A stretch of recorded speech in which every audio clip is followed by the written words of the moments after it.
নমস্কার বন্ধুরা, welcome to my channel JS coaching. আমি অনেক আজ আমি শুরু করছি ক্লাস 11 এর স্ট্রেট লাইন চ্যাপ্টার অর্থাৎ সরলরেখা। এর প্রত্যেকটা জিনিস শুরু থেকে আলোচনা করা হবে এবং বেসিক থেকে আলোচনা করা হবে। তো শুরু থেকে শেষ পর্যন্ত অবশ্যই ভিডিওটা দেখবে এবং এর সঙ্গে অনেক কোয়েশ্চেনও পরবর্তী ভিডিওগুলোতে আলোচনা করব।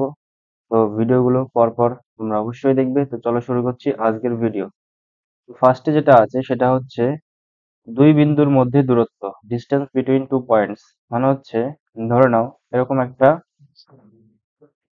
কোঅর্ডিনেট আছে, সেটা হচ্ছে এক্স অ্যাক্সিস আর ওয়াই অ্যাক্সিস। এরকম আছে, এটা ধরলাম ওয়াই অ্যাক্সিস, এটা ধরলাম এক্স অ্যাক্সিস। এরকম ভাবে রয়েছে, ধরলাম কোনো একটা বিন্দু এখানে রয়েছে আর কোনো আরেকটা বিন্দু এখানে রয়েছে। এই বিন্দুর স্থানাঙ্ক ধরলাম x1, y1। আর যে দ্বিতীয় বিন্দু রয়েছে সেটার স্থানাঙ্ক ধরলাম x2, y2। আচ্ছা, এদের মধ্যবর্তী দূরত্ব হচ্ছে এইটা। তার মানে হচ্ছে দুটো মধ্যবর্তী দূরত্ব হচ্ছে এইটুকু। ধরলাম এটা হচ্ছে এ পয়েন্ট, এটা হচ্ছে বি পয়েন্ট। এবার এ পয়েন্টের স্থানাঙ্ক এটা আর বি পয়েন্টের স্থানাঙ্ক এটা। তাহলে এদের মধ্যবর্তী দূরত্বের যে ফর্মুলা হবে সেটা হচ্ছে এরকম হবে। সেটা কিরকম হবে? এরকম হবে। ফার্স্ট অফ অল আমরা বিয়োগ করবো x2 মাইনাস x1 তার whole square plus y2 minus y1 তার হোল স্কোয়ার। এবার প্রশ্ন হচ্ছে এই ফর্মুলাটা কি করে আসলো। তো চলো দেখি কি করে আসলো এই ফর্মুলাটা। তো দেখো, এখান থেকে শুরু করে যে এইটুকু, এইটুকু হচ্ছে y1। এখান থেকে শুরু করে এইটুকু হচ্ছে y1।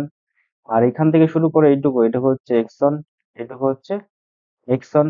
সেটা মিলেই তো x1, y1 হয়েছে। এবার দেখো, এবার এইখান থেকে শুরু করে এইটুকু মানে হচ্ছে এই যে এইখান থেকে এই যে এই পুরো ডিস্টেন্সটা, এটা হচ্ছে y2। আর হচ্ছে এইখান থেকে শুরু করে এই পর্যন্ত যে ডিস্টেন্সটা, সেটা হচ্ছে কত হবে? x2। এবার আমাদের ডিস্টেন্স বের করতে বলেছে এইটুকু। এইটুকুর ডিস্টেন্স কতটা হবে সেটা আমাদেরকে বের করে দেখাতে হবে। চলো দেখো, এখান থেকে যদি আমরা এটাকে ড্র করি, এরকম ভাবে আসবে এটা। তাহলে এইখান থেকে এইটুকু, এটুকু হচ্ছে y1। আর এই পুরোটা হচ্ছে কত? y2।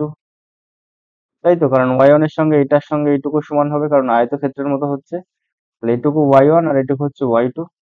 আচ্ছা, আর এই পুরোটা হচ্ছে x2 আর এইটুকু হচ্ছে x3। তাই তো। তার মানে যদি আমাদের আমাদের দরকার হচ্ছে শুধুমাত্র এই বিন্দু থেকে এই বিন্দুর মধ্যবর্তী দূরত্ব। সেটা বের করার জন্য আমাদের দরকার পড়বে কোনটুকু জিনিসের? মাত্র এইটুকু জিনিসের আর হচ্ছে এইটুকু জিনিসের। তো এই দুটো জিনিস পেয়ে গেলেই আমাদের ডিস্টেন্স ফর্মুলা বের করতে পারবো। সেটা কি করে করব? সেটা হচ্ছে ওই পিথাগোরাসের উপপাদ্য যদি আমরা ব্যবহার করি তাহলে ওইখান থেকে বেরিয়ে যাবে। তো এটা হচ্ছে 90 ডিগ্রি হবে। তাই তো। এবার এটা যদি 90 ডিগ্রি হয়, তাহলে আমরা এখান থেকে বলতে পারি যে এইখান থেকে এইটুকু, শুধুমাত্র এইটুকু যে দূরত্ব, এই যে এখান থেকে শুরু করে এইটুকু মাত্র, কারণ এইটুকুই দরকার আমাদের। এইটুকু দূরত্ব কতটা হবে? y2 minus y1। আচ্ছা, আর এইখান থেকে শুরু করে এইটুকু দূরত্ব কতটুকু হবে? সেটা হচ্ছে x2 থেকে x1 বাদ দেবো। তাহলে x2 মাইনাস x1। এবার এইটা হচ্ছে অতিভুজ, এবি টা হচ্ছে এই ত্রিভুজটার একটা অতিভুজ। এবি, এটা এই এবি স্কোয়ার সমান সমান কি হবে? না, এই ভূমি স্কোয়ার প্লাস লম্ব স্কোয়ার। তাহলে ভূমি কত আছে? ভূমি আছে x2 মাইনাস x1। ভূমি হচ্ছে x2 মাইনাস x1 তার হোল স্কোয়ার প্লাস, আর লম্ব আছে কত? y2 মাইনাস y1 তার হোল স্কোয়ার। আচ্ছা, তাহলে এখান থেকে এবি সমান সমান কি বেরিয়ে যাবে? দেখো, এই স্কোয়ারটা রুট হয়ে যাবে এদিকটায়, তাহলে x2 মাইনাস x1 হবে তার হোল স্কোয়ার প্লাস এখানে y2 মাইনাস y1 তার হোল স্কোয়ার। আশা করি বুঝতে পেরেছো যে এই ডিস্টেন্স ফর্মুলাটা কি করে আসলো। জাস্ট ড্রটা ঠিকঠাক করতে পারলে এখান থেকে y2 মাইনাস y1 আর এখান থেকে x2 মাইনাস x1 বের করব। তারপর পিথাগোরাসের থিওরেম ইউজ করলেই আমরা 2 পয়েন্টের মধ্যে ডিস্টেন্সের ফর্মুলা পেয়ে যাবো। আচ্ছা, এটা পুরোটা রুট হবে এখানটায়। আশা করি বুঝতে পেরেছো এটা। তারপরের জিনিসটা দেখো কি আছে। তারপর একটা অঙ্ক আছে, তাহলে অঙ্কটা সলভ করি। কি বলা আছে? যে একটা বিন্দু এ আর একটা বিন্দু বি, এই বিন্দু আর এই বিন্দুর মধ্যে যে যে পয়েন্ট সেটা হচ্ছে এটা 2,3, এটা আর এটা হচ্ছে 5,7। যদি হয় তাহলে এবির মধ্যে দূরত্ব কত হবে? তাহলে এবি, আমরা দূরত্বের ফর্মুলা কি জানি? সেটা হচ্ছে এবি সমান সমান root of x2 minus x1 তার whole square plus y2 minus y1 তার হোল স্কোয়ার। এবার দেখো, এবার x2 বলতে কোনটা? এইটুকু, মানে 5। তাহলে 5 মাইনাস x1 কত? 2। তাহলে 5 মাইনাস 2 তার হোল স্কোয়ার প্লাস, আচ্ছা y2 কত? 7। আর y1 কত 3 তার হোল স্কোয়ার। 5 মাইনাস 2 করলে 3, তাহলে 3 স্কোয়ার প্লাস 7 মাইনাস 3 করলে 4 তার স্কোয়ার। এটা হলো 3 স্কোয়ার 9, 4 স্কোয়ার 16। এবার 9 আর 16 যোগ করলে কত হবে 25, আর √25 মানে হচ্ছে 5। তাহলে এ এবং বি যে দুটো বিন্দু তাদের মধ্যবর্তী দূরত্ব কত হবে 5 ইউনিট হবে। 5 ইউনিট যে কোনো এককে হতে পারে। আশা করি বুঝতে পেরেছো অঙ্কটা। তারপরে যে জিনিসটা আছে সেটা হচ্ছে এরকম, coordinates of point dividing a line segment, রেখাখণ্ড বিভাজনকারী বিন্দুর স্থানাঙ্ক। ধরে নাও একটা একটা লাইন রয়েছে এরকম ভাবে, ধরে নাও একটা লাইন রয়েছে এরকম ভাবে, ধরো এখানে যাচ্ছি, ধরে নাও এখানে একটা এরকম লাইন রয়েছে। এবার এই লাইনের যে প্রথম বিন্দু সেটা ধরলাম এ, যে দ্বিতীয় বিন্দু সেটা ধরলাম বি। আচ্ছা, এবার এই বিন্দুর স্থানাঙ্ক ধরলাম x1, এই বিন্দুর স্থানাঙ্ক ধরলাম x1, y1, আর বি বিন্দুর স্থানাঙ্ক ধরলাম x2, x2, y2, x2, y2। এবার এ বিন্দু এবং বি বিন্দু এদের মধ্যে যে সংযোজক সরলরেখা, এটাকে অন্য যদি কোনো বিন্দু ইন্টারনালি ধরলাম সেটা পি বিন্দুতে ছেদ করে, তাহলে সেই পি বিন্দুর স্থানাঙ্কটা কি হবে সেটা আমাদেরকে বের করতে হবে। সেটা বের করার একটা ফর্মুলা আছে, ফর্মুলাটা জাস্ট মনে রাখবে, তারপরে কোশ্চেনে ব্যাস মান বসিয়ে দিলেই অ্যান্সার আমরা বের করতে পারবো। সেই ফর্মুলাটা কি, ধরো না ওই পি বিন্দুটা সরলরেখাটাকে অন্তস্থভাবে m:n অনুপাতে বিভক্ত করেছে, m:n অনুপাতে বিভক্ত করেছে। তাহলে এই পি বিন্দুর স্থানাঙ্ক কি হবে, পি বিন্দুর স্থানাঙ্ক হবে এরকম, প্রথমে আমরা m লিখবো, তারপর x2 লিখবো, তাহলে m of x2 plus n of x1 by হচ্ছে m প্লাস n। আচ্ছা, এটা পাবো হচ্ছে যে x যে বিন্দু মানে x পয়েন্টের স্থানাঙ্ক এটা পাবো। আর y এর ক্ষেত্রে কি পাবো m of y2 plus n of y1, আর নিচে এটার ক্ষেত্রে m প্লাস n। এটা যদি অন্তস্থ ভাবে ভাগ করে তাহলে এই পি বিন্দুর স্থানাঙ্ক হয় এটা m of x2 plus n of x1 by m plus n, আর m of y2 plus n of y1 by m plus n। এটা হচ্ছে পি বিন্দুর স্থানাঙ্ক হয়। আচ্ছা, তাহলে এটা দিয়ে একটা অঙ্ক করা যাক দেখি। বলা আছে find the coordinates of point dividing the line joining a and b in the ratio 1.2, internal ratio মানে হচ্ছে ইন্টারনালি ভাগ করবে এটা।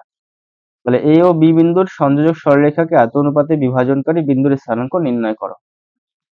এটা কি করে বের করবো দেখো, এ বিন্দু দেওয়া আছে, তাহলে x1, y1 দেওয়া আছে, তাহলে এ হচ্ছে এটা x1, y1, তাহলে এটা দেওয়া আছে 1, 2।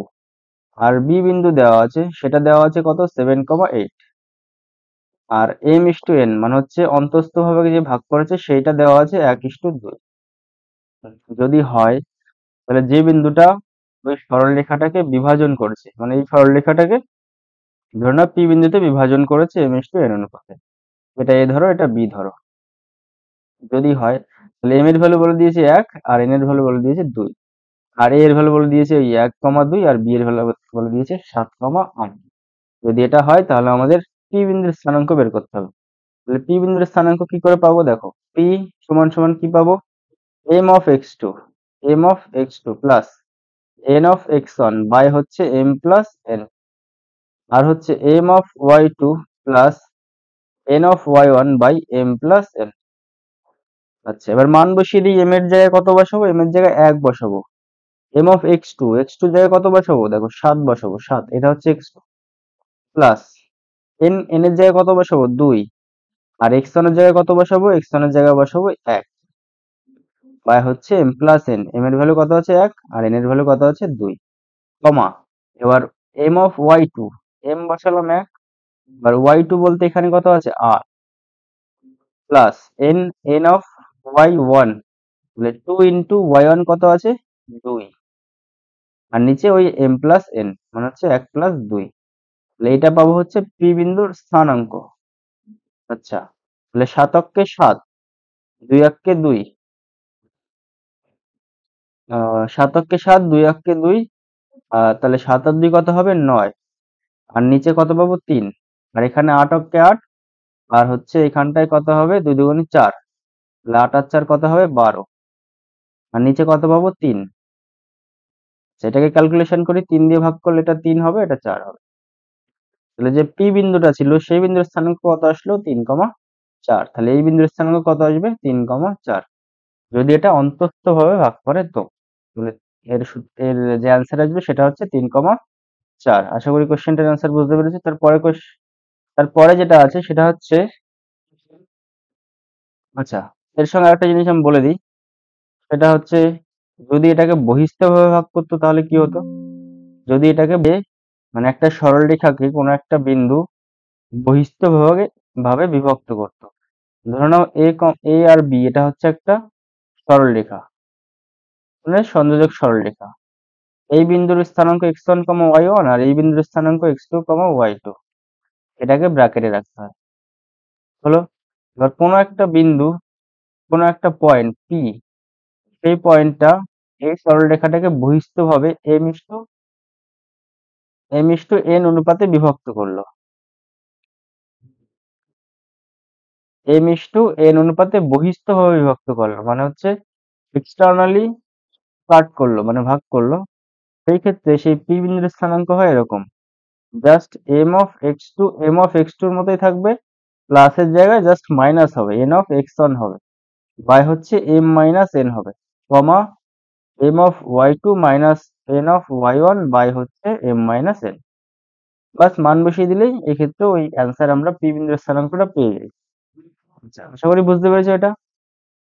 পরে যেটা আছে সেটা হচ্ছে area of a triangle with the vertices A B C. মানে এ বিন্দুর স্থানাঙ্ক যদি x1, মানে এরকম হবে ছবিটা। ধরো ছবিটা আঁকছি। ধরুন একটা ত্রিভুজ এবিসি, এটা হচ্ছে এ, এটা হচ্ছে বি, এটা হচ্ছে সি। এ বিন্দুর স্থানাঙ্ক কত দেওয়া হচ্ছে? x1, y1। বি বিন্দুর স্থানাঙ্ক দেওয়া আছে কত? x2, y2।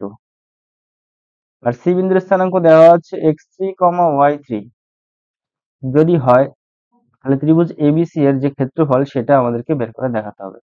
তো এটা বের করার সূত্র হচ্ছে এটা, জাস্ট সূত্রগুলো মনে রাখতে হবে, এগুলো ক্লাস 9এও পড়েছো। হাফ অফ, ফার্স্টে আমরা x1 লিখছি, তাহলে যখন x1 লিখবো তখন এই তখন আমরা y2 আর y3 টা নেব। x1 যখন লিখবো তখন y2 মাইনাস y3 টা নেব, প্লাস তারপর যদি আমরা x2 নিই, তাহলে এই 2 টা নিয়েছি, তাহলে 2 টা নেওয়ার জন্য y1 আর y3 নেব, তাহলে y1 মাইনাস y3 নেব, এখানটা মাইনাস, প্লাস এবার x1, x2, x3 নেব। এবার x3 যখন নেব তখন y1 আর y2 নেব, y3 টা বাদ দেব, y1 মাইনাস y3 টা নিলাম। বাস, এটার মডিউলাস যে ভ্যালুটা আসবে সেটাই হবে ওই ত্রিভুজের ক্ষেত্রফল। মানে হচ্ছে যখন x1 নেব তখন তখন বাদ দেব হচ্ছে y1, x1 আর x2, x3। তাহলে নেব কোনটা আমরা? তাহলে y2, y3 নেব, মানে x1 এর সাথে y2, y3। মানে x1 থাকলে 2, 3 নেব, x2 থাকলে 1 আর 3 নেব, x3 থাকলে 1 আর x3 থাকলে 1 আর 2 নেব, সরি। এটা হবে y1 মাইনাস y2।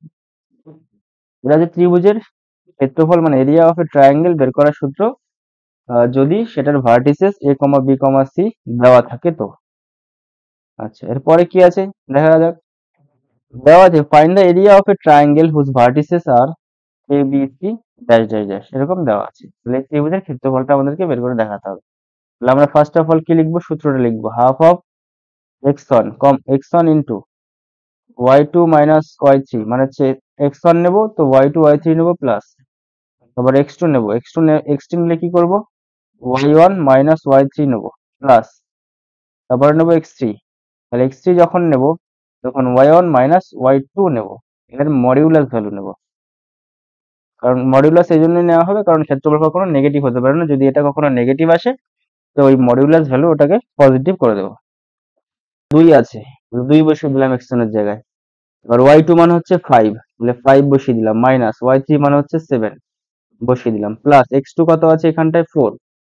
যখন x2 4 তখন y1 আর y3 কত? y1 হচ্ছে 3, মাইনাস হচ্ছে y3 হচ্ছে কত? 7, প্লাস x3 যখন নেব x3 কত আছে? 6। আচ্ছা, যদি এটা হয় তাহলে y1 কত আছে? 3, মাইনাস y2 কত আছে 5, 5টা বসিয়ে দিলাম, ব্যাস এটার মডিউলাস ভ্যালু নেবো, সেটাই হবে অ্যান্সার। তাহলে হাফ নিলাম, মডিউলাস অফ 5 থেকে 7 বাদ দিলে কত হবে -2, -2 এর সাথে 2 গুণ হলে কত হবে -4।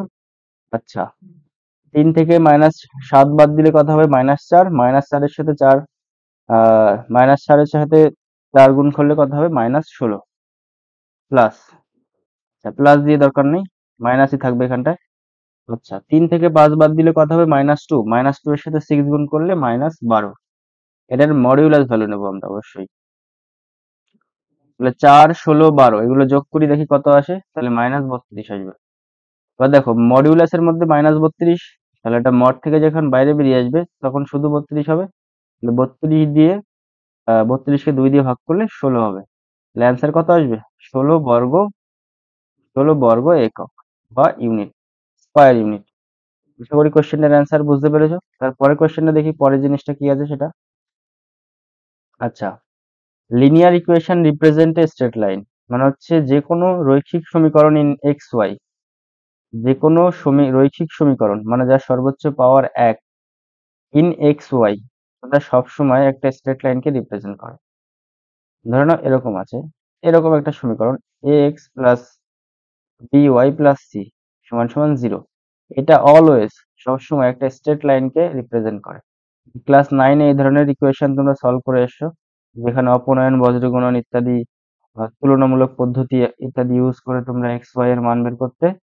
সেই যে সমীকরণগুলো তোমরা সলভ করেছো তারা সেই প্রত্যেকটাই ছিল একটা স্ট্রেট লাইনের সমীকরণ। তাহলে A X plus B Y plus C এই সমীকরণ সবসময় একটা লিনিয়ার ইকুয়েশন বা স্ট্রেট লাইনকে, দেখো এই একটা এক্সাম্পল দেওয়া আছে, 2x plus 3y is equal two 6 একটি সরল রেখাকে নির্দেশ করবে। সেটা কি করে করবে, সেটা তোমরা কি করে সলভ করতে, ওই x এর জায়গায় 0 বসাতে, ফার্স্ট x এর জায়গায় 0 বসাতে, তখন y এর মান বের করতে, তারপর x এর জায়গায় 1 বসাতে, তারপর y এর মান বের করতে, তারপর x এর জায়গায় ধরো 2 বসাতে, তারপরে y এর মান বের করতে। এরকম বের করে করে তিনখানা পয়েন্ট নিতে, এরকম তিনখানা পয়েন্ট, আচ্ছা তিনখানা পয়েন্ট এরকম নিতে, এই তিনখানা পয়েন্টকে একবারে যোগ করলে দেখতে যে একটা সরলরেখায় আসতো। তাহলে এই দেখো এখানে যে ইকুয়েশনটা দেওয়া আছে সেটা হচ্ছে 2x plus 3y equal to 6, এটা একটা রৈখিক সমীকরণ ইন এক্স ওয়াই, মানে এক্স ওয়াই এর টার্মে এটা একটা রৈখিক সমীকরণ, মানে হচ্ছে যার সর্বোচ্চ পাওয়ার 1। এবার এই সমীকরণটা যে কোনো সময় বা যে কোনো পরিস্থিতিতেই একটা স্ট্রেট লাইনকে রিপ্রেজেন্ট করবে। সেটা কিভাবে করবে, এটা এই যে এক্স এর জায়গায় বিভিন্ন টাইপের মান বসিয়ে ওয়াই এর বিভিন্ন মান পাবে, সেই মানগুলো বসালে একটা কোঅর্ডিনেট অ্যাক্সিসে মানে এক্স ওয়াই এ যদি মানগুলো বসাই তাহলে একটা স্ট্রেট লাইনই আমরা সবসময় পাবো। ধরো এরকম যদি কোনো একটা ইকুয়েশন থাকে, ধরো 5x প্লাস 2y প্লাস 7 সমান সমান 0 যদি থাকে, তাহলে এটাও একটা রৈখিক সমীকরণ ইন এক্স ওয়াই, তাহলে এটা একটা সরল রেখাকেই রিপ্রেজেন্ট করবে। আচ্ছা, তারপরে কি আছে, গ্রেডিয়েন্ট ফর্ম। গ্রেডিয়েন্ট বা নতি কি জিনিস সেটা একবার বলে দিই তোমাদেরকে। দেখো যদি কোনো একটা স্ট্রেট লাইন, যে কোনো স্ট্রেট লাইন এক্স অ্যাক্সিসের সঙ্গে যে কোণ করে সেই কোণটার মান আমরা থিটা বলি। এক্স অ্যাক্সিসের সঙ্গে, পজিটিভ এক্স অ্যাক্সিসের সঙ্গে যে কোণ করে সেটাকে আমরা থিটা ধরি, মানে এই এদিক থেকে আমরা এদিকে যাব, এদিক থেকে এদিকে যাব, তাহলে এই যে কোণটা, এই কোণটাকে আমরা সবসময় থিটা বলি। এবার এই থিটা কোণের যে ট্যান থিটা, এই থিটা কোণের যে ট্যান থিটা এটাকে আমরা এম বলি, আর এই এমটাই হচ্ছে নতি, আর এই এমটাই হচ্ছে ওই সরলরেখার নতি। নতি মানে হচ্ছে সেটা এক্স অ্যাক্সিসের সঙ্গে কতটা পরিমাণ ঝুঁকে আছে বা কতটা পরিমাণ কোণ করে আছে, সেটাই হচ্ছে ওই স্ট্রেট লাইনের একটা নতি। ধরো যদি এরকম থাকে, ধরো এরকম রয়েছে, আচ্ছা তাহলে এটা একটা কি কোণ হবে, থিটা হবে এটা। ধরো না এখান থেকে এটা আমরা একটা ড্র করলাম একটা জিনিস, তাহলে এই কোণটা যদি থিটা হয় তাহলে এটাও থিটা হবে কারণ অনুরূপ কোণ, তাই তো। এটা থিটা হলে এটাও থিটা হবে কারণ এরা একে অপরের অনুরূপ কোণ। আচ্ছা, আচ্ছা এখান থেকে আমরা ট্যান থিটা, আচ্ছা এটাকে একটা নাম দিই এ বি, এটার নাম দিলাম সি। তাহলে ত্রিভুজ যে এবিসি পেলাম, ত্রিভুজ যে এবিসিটা পেলাম, তার যদি আমরা ট্যান থিটা নিই, ট্যান থিটা মানে হচ্ছে এই কোণের রেসপেক্টে এটা লম্ব এটা ভূমি, তাহলে বিসি বাই হচ্ছে কত পাবো, বিসি বাই কত পাবো, এবি। আচ্ছা, আচ্ছা, ধরে নাও এখান থেকে শুরু করে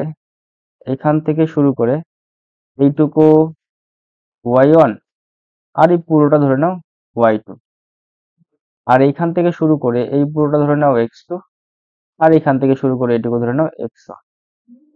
তাহলে আমরা এখান থেকে কি বলতে পারি যে x2 মাইনাস x1, এই মূল বিন্দু থেকে এটার ডিস্টেন্স পাবো, আর হচ্ছে y2 মাইনাস y1। আচ্ছা, এই x2 মাইনাস x1 এটা মানে এবি, আর y2 মাইনাস y1 এটা মানে হচ্ছে বিসি। তাহলে বিসি জায়গায় কত বসাবো, y2 মাইনাস y1। x1 এর জায়গায়, x এর জায়গায় কত বসাবো, এবি জায়গায় কত বসাবো, মাইনাস x2 মাইনাস x1।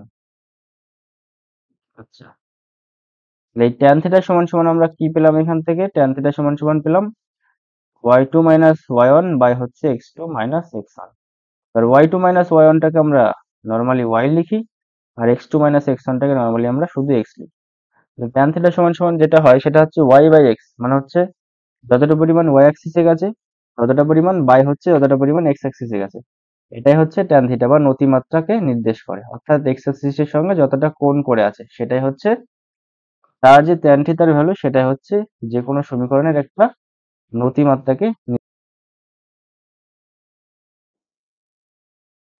এবার আমরা বের করব যদি কোনো সরলরেখার গ্রেডিয়েন্ট বা নতি m দেওয়া থাকে, শুধুমাত্র m দেওয়া আছে, আর একটা জিনিস বলা আছে সেটা হচ্ছে সেই সরলরেখাটা x আর y বিন্দু দিয়ে পাস করছে।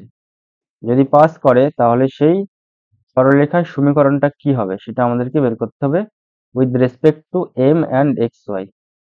তাহলে সেই সমীকরণটা কি হবে সেটা আমাদের বের করে দেখাতে হবে। তা আমি আগে থেকে বলে দিই সেই সমীকরণটা কি হবে, y is equal to mx plus c হবে, যে সিটা হচ্ছে একটা কনস্ট্যান্ট নাম্বার, একটা কনস্ট্যান্ট নাম্বার। সেটা আমরাই প্রমাণ করে দেখাবো। এটাকে প্রমাণ করতে হলে ফার্স্টে আমাদের কি করতে হবে, একটা এক্স অ্যাক্সিস ওয়াই অ্যাক্সিস নিয়ে নিই। আচ্ছা, তারপরে একটা সরলরেখা এরকম ভাবে গেল ধরলাম, এটা থিটা কোণ করলো। আচ্ছা, আর হচ্ছে এটা এরকম ভাবে আসলো, তাহলে এই কোণটাও থিটা হবে। আশা করি বুঝতে পেরেছো। তারপরে দেখো এই সরলরেখাটা পাস করবে এক্স কমা ওয়াই এই বিন্দুটা দিয়ে। এবার দেখো এইখান থেকে শুরু করে এই যে ডিস্টেন্স সেটাকে আমরা ধরলাম সি, আর এইখান থেকে শুরু করে এইটুকু যে ডিস্টেন্স সেটা ধরলাম এক্স। আচ্ছা, এই পুরোটা ডিস্টেন্স কত হবে, ওয়াই ধরলাম, এটাকে মনে করলাম ওয়াই। যদি হয় তাহলে আমরা এখান থেকে কি বলতে পারি, ট্যান থিটা সমান সমান কি বলতে পারি, ধরলাম ওয়াই হচ্ছে পুরোটা, হ্যাঁ পুরোটাই ধরলাম ওয়াই। তাহলে এখান থেকে আমরা ট্যান থিটা সমান সমান কি বলতে পারি, লম্ব বাই ভূমি। ধরো লম্ব বাই ভূমি ধরলাম এটা এ, ত্রিভুজটার নাম দিচ্ছি এ বি সি। লম্ব কত বিসি, আর ভূমি কত আছে এবি। আচ্ছা, ট্যান থিটার মতোই থাকলো। আর বিসি মানে কত আছে, বিসি মানেই তো তোমার ওয়াই।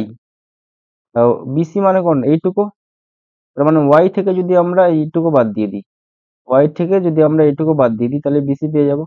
তাহলে ওয়াই মাইনাস সি, দেখো এইটুকুকে সি ধরেছি তাহলে ওয়াই মাইনাস সি হবে এটা। আর নিচে এবি, এবি মানে কত এক্স, তাই তো, এবি মানে কত এক্স। এবার কোনাকুনি গুণ করে দিই, ওয়াই মাইনাস সি সমান সমান ট্যান থিটা ইন্টু এক্স। এবার ট্যান থিটা মানে আমরা জানি এম, মানে গ্রেডিয়েন্ট যেটাকে বলে, ট্যান থিটা মানে এম, তার সাথে এক্স গুণ আছে। তাহলে ওয়াই সমান সমান কি হবে, এম এক্স প্লাস সি হবে। তাহলে যদি কোনো সরলরেখায় এম এর মান দেওয়া থাকে, সি এর মান দেওয়া থাকে, তাহলে সেই সরলরেখাটার সমীকরণ এরকম ভাবে আমরা বের করতে পারি। এটা হচ্ছে নতিমাত্রা, আর হচ্ছে যে কোনো একটা কনস্ট্যান্ট ভ্যালুর সাথে যুক্ত করে আমরা গ্রেডিয়েন্ট ফর্মে যে কোনো সরলরেখাকে রিপ্রেজেন্ট করতে পারি। তাহলে যে কোনো সরলরেখার গ্রেডিয়েন্ট ফর্মে বা নতিমাত্রার যে ফর্ম, সেই ফর্মটা কি হয়, mx plus c, y is equal to mx plus c, c যেখানে যেখানে constant number, constant number, constant নাম্বারটা কি করে পাই, সেটা হচ্ছে ওই সরলরেখাটা y অ্যাক্সিসকে কতটা ডিস্টেন্সে গিয়ে ছেদ করেছে সেটাই হচ্ছে c। তাহলে c কোনটা, ওই সরলরেখাটা y অ্যাক্সিসকে যে বিন্দুতে বা যতটা ডিস্টেন্সে গিয়ে মূল বিন্দু থেকে যতটা ডিস্টেন্সে গিয়ে ছেদ করেছে ততটা ডিস্টেন্সই হচ্ছে ওই সরলরেখা c। আর m কতটা, সেটা হচ্ছে tan থিটা মানে m। আচ্ছা, আর x আর y এটা কোশ্চেনই বলে দেওয়া থাকবে। আচ্ছা, তারপরের যে টপিকটা আছে সেটা হচ্ছে এটা, দুই বিন্দু আকারে যে কোনো সরলরেখাকে ছেদিতাংশ আকারে যে কোনো সরলরেখাকে রিপ্রেজেন্ট করা যায়। ধরে নাও এরকম আছে, একটা সরলরেখা এরকম রয়েছে, যেটা x অ্যাক্সিস কে a, 0 বিন্দুতে ছেদ করেছে আর y অ্যাক্সিস কে 0, b বিন্দুতে ছেদ করেছে। তবে সেই সরলরেখার সমীকরণটা কি হবে? মনে হচ্ছে ধরে নাও এটা a, এটা b, তাহলে এই ab সরলরেখার সমীকরণটা কি হবে? ab যে সরলরেখা তার সমীকরণটা কি হবে? তার সমীকরণটা হবে এরকম, x লিখবো, তার নিচে কত লিখবো, a লিখবো, প্লাস y লিখবো, তার নিচে কি লিখবো, b লিখবো, আর এটা সমান সমান 1 হয়ে যাবে। এটাকেই বলা হয় আহ ছেদিতাংশ আকারে যে কোনো সরলরেখার রিপ্রেজেন্টেশন। তাহলে একটা সরলরেখাকে কিভাবে রিপ্রেজেন্ট করা যেতে পারে এখন অব্দি শিখেছি, সেটা হচ্ছে ax plus by plus c সমান সমান 0। আগে যেটা শিখলাম সেটা হচ্ছে কি y is equal to mx plus c। এখন যেটা শিখলাম সেটা হচ্ছে কি x by a plus y by b সমান সমান 1। এটা কিন্তু প্রত্যেকেই একটা সরল রেখাকেই রিপ্রেজেন্ট করবে। এরপর আরো অনেক ফর্ম রয়েছে, সেটা হচ্ছে দুই বিন্দু আকারে যে কোনো সরলরেখাকে রিপ্রেজেন্ট করতে পারি। এটা কিরকম ভাবে, দেখো এরকম।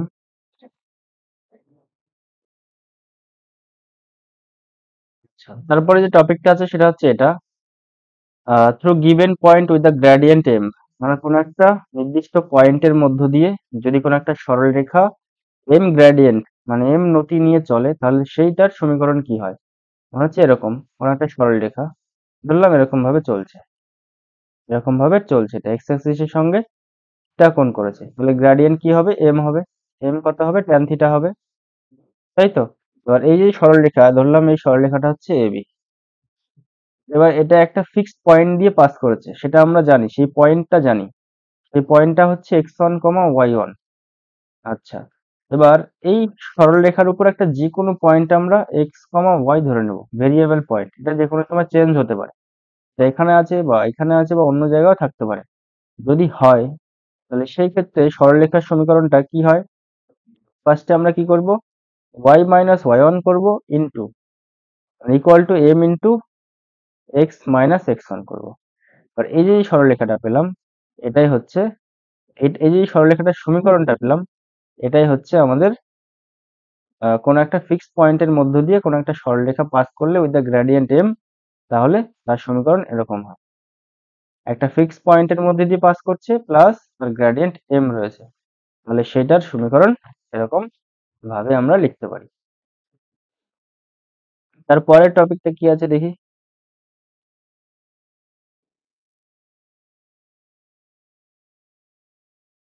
আচ্ছা, কোনো একটা সরলরেখা যদি দুটো পয়েন্টের মধ্যে দিয়ে পাস করে, ধরে নাও একটা পয়েন্ট, এই একটা পয়েন্ট, এই সরলরেখাটা দুটো পয়েন্টের মধ্যে দিয়ে পাস করলো, যদি পাস করে তাহলে এই সরলরেখাটার সমীকরণ কি করে বের করব সেটা আমরা দেখবো এবারটা।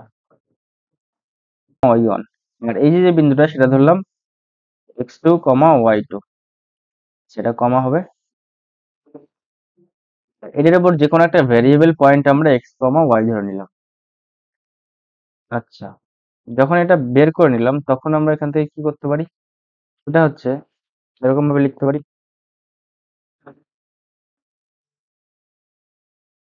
আমরা এখান থেকে m এর ভ্যালু কত পাবো, মানে গ্রেডিয়েন্ট কত পাবো, এই m এর ভ্যালু কত পাবো সেটা হচ্ছে এই যে ফার্স্টে করে এসেছিলাম যে দুটো বিন্দু দেওয়া থাকলে তাদের যে m এর ভ্যালু হয় মানে গ্রেডিয়েন্ট বা tan থিটার ভ্যালু, সেটা হচ্ছে কিরকম ভাবে বের করে, y2 মাইনাস y1 বাই হচ্ছে x2 মাইনাস x1, তাই তো? এটা পেলাম হচ্ছে m এর ভ্যালু বা গ্রেডিয়েন্ট বা tan থিটা। tan থিটার ভ্যালু এটা পেয়ে গেলাম। এবার ধরলাম এই সরল রেখাটা একটা পয়েন্ট, এটা হচ্ছে x1, y1 পয়েন্ট দিয়ে পাস করছে, তার সঙ্গে ভ্যারিয়েবল পয়েন্ট রয়েছে এটা, তার সঙ্গে ভ্যারিয়েবল পয়েন্ট রয়েছে এটা। তাহলে এই বিন্দু দিয়ে পাস করছে, ভ্যারিয়েবল পয়েন্ট এটা, আর এটার যে গ্রেডিয়েন্ট সেটা যদি m হয়, তাহলে আগেই যেটা দেখে এসেছি, যদি গ্রেডিয়েন্ট m একটা ফিক্স পয়েন্ট x1, y1 আর যদি একটা ভ্যারিয়েবল পয়েন্ট x, y থাকে, তাহলে সেই সরলরেখার সমীকরণ হয় x মাইনাস x1 সমান সমান m into y minus y1 হয়, তাই তো? তাহলে এখানটা x মাইনাস x1 থাকলো, m এর জায়গায় কত বসাবো, এবারটা m এর জায়গায় মান বসাবো, y2, y1 বাই হচ্ছে x2, x1 into y minus y1। তার মানে কি হলো, যদি কোনো একটা সরলরেখা দুটো বিন্দু দিয়ে পাস করে, তার গ্রেডিয়েন্ট যদি m হয় বা m যদি নাও থাকে, তাহলে সেই সরলরেখার সমীকরণটা হয় এটা, সেই সরলরেখার সমীকরণটা হয় এটা। তাহলে এখন অব্দি কি কি শিখেছি? একটা সরলরেখাকে কি কিভাবে রিপ্রেজেন্ট করা যেতে পারে, x plus B Y plus C সমান সমান 0, তারপরে হচ্ছে y is equal to M X plus C, তারপরে X by A plus Y by B সমান সমান 1। তার আগে শিখেছি X minus X one into M into Y minus Y one, যদি একটা ফিক্সড পয়েন্টের মধ্যে দিয়ে পাস করে উইথ দ্য গ্রেডিয়েন্ট এম, তাহলে এটা হয়। আর শুধু গ্রেডিয়েন্ট এম থাকলে সেটা তখন এটা হয়। আচ্ছা, এবার 2 পয়েন্ট ফর্মে যদি থাকে, মানে দুটো দুটো বিন্দুর মধ্যে দিয়ে সরলরেখাটা পাস করছে, তাহলে সেই সরলরেখার সমীকরণটা কি হবে? সেই সরলরেখার সমীকরণটা হয় এরকম, এক্স মাইনাস এক্স ওয়ান সমান সমান y2 মাইনাস y1 বাই হচ্ছে x2 মাইনাস x1 ইন্টু, আচ্ছা, y মাইনাস y1। ব্যাস, তাহলে এতগুলো ফর্ম এখন অবধি আমরা শিখেছি, যেগুলো ইম্পর্টেন্ট ফর্ম। এছাড়া আরো অন্যান্য ফর্ম আমরা জানি। তারপর ডিস্টেন্সের ফর্মুলা পড়েছি, ক্ষেত্রফলের ফর্মুলা পড়েছি, আরো অনেকগুলো ফর্মুলা আমরা এখান থেকে দেখেছি। তাহলে এরপরে যে ফর্মুলাটা আছে সেটা একবার দেখে নিই, সেটা হচ্ছে এটা। ধরে নাও একটা সরলরেখা এরকম ভাবে আছে, আর একটা সরলরেখা এরকম ভাবে আছে। তাহলে এটা একটা সরলরেখা আর এটা আর একটা সরলরেখা। এবার এই সরলরেখার একটা নতি থাকবে, মানে m এর ভ্যালু থাকবে, গ্রেডিয়েন্ট থাকবে। এই গ্রেডিয়েন্ট ধরলাম m1, এই সরলরেখার গ্রেডিয়েন্ট ধরলাম m1, আর এই সরলরেখার গ্রেডিয়েন্ট ধরলাম m2। m1 মানে হচ্ছে x অ্যাক্সিসের সঙ্গে যে tan থিটার ভ্যালু সেটা হচ্ছে m1, আর এটা x অ্যাক্সিসের সঙ্গে যে tan থিটার ভ্যালু সেটা হচ্ছে m2। এই দুটো সরলরেখা একে অপরকে ছেদ করে, তাহলে এই দুটো সরলরেখার মধ্যবর্তী কোণ যদি শুধু থিটা হয়, এই দুটো সরলরেখার মধ্যবর্তী কোণ যদি থিটা হয়, তাহলে সেই থিটা বের করার সূত্র হচ্ছে এটা, tan থিটা সমান সমান m1 মাইনাস m2, হচ্ছে প্রথম সরলরেখার নতি মাইনাস দ্বিতীয় সরলরেখার নতি বাই হচ্ছে 1 প্লাস m1 ইন্টু m। এবার এখান থেকে থিটার ভ্যালু কি করে পাবো, tan inverse m1 minus m2 by 1 plus m1 m2। তাহলে বোঝা গেল কি বলতে চাচ্ছি আমি, যে দুটো সরলরেখা যদি তাদের গ্রেডিয়েন্ট m1 m2 হয় এবং তারা যদি একে অপরকে ছেদ করে এবং থিটা কোণ উৎপন্ন করে, তাহলে সেই থিটা কোণ বের করার সূত্র হচ্ছে এটা, tan ইনভার্স এই m1 মাইনাস m2 বাই হচ্ছে 1 প্লাস m1 m2। আশা করি বুঝতে পেরেছো। আচ্ছা, আচ্ছা, এই হচ্ছে জিনিস। এই সরলরেখা চ্যাপ্টারে এই সূত্রগুলো আমাদের মেনলি কাজে লাগবে। তো এই সূত্রগুলো আগে ভালো করে বুঝে নাও এবং অবশ্যই মনে রাখতে হবে সূত্রগুলোকে, মনে না রাখলে অঙ্ক একদমই করা যাবে না। বা লিখে লিখে প্র্যাকটিস করো বারে বারে, তাহলেই সূত্রগুলো মনে থাকবে। বা কোনো একটা ছোট কাগজে লিখে সামনে টানিয়ে রাখতে পারো যেখানে তুমি পড়ো, তাহলে বারবার দেখলে জিনিসটা অবশ্যই মনে থাকবে। আমি কি বললাম, যে 5-6টা যে ফর্ম আছে সেই ফর্মগুলো মনে রাখতে হবে এবং সেগুলোকে অঙ্ক করার সময় অ্যাপ্লাই করতে হবে। এই যে এই ফর্মগুলোকে মনে রাখতে হবে মেনলি, এই ফর্মগুলোকে মনে রেখে অঙ্ক করার সময় এই ফর্মগুলোকে অ্যাপ্লাই করে আমাদের অঙ্কগুলোকে সলভ করতে হবে। আর এগুলো যদি ভুলে যাও, তাহলে অঙ্কগুলো করা একদমই পসিবল হবে না। তো আজকের ভিডিওটা শুধুমাত্র থিওরির উপরই থাকলো, আরো কিছু কিছু জিনিস বাকি আছে, সেগুলো পরের ভিডিওতে ক্লিয়ার করে অঙ্ক করতে স্টার্ট করব, আর অঙ্ক করতে বেশি অসুবিধা তোমাদের আশা করি হবে না। তো আজকের ভিডিও এখানেই শেষ করছি। তোমাদের সবাইকে অনেক অনেক ধন্যবাদ আমার ভিডিওটা দেখার জন্য।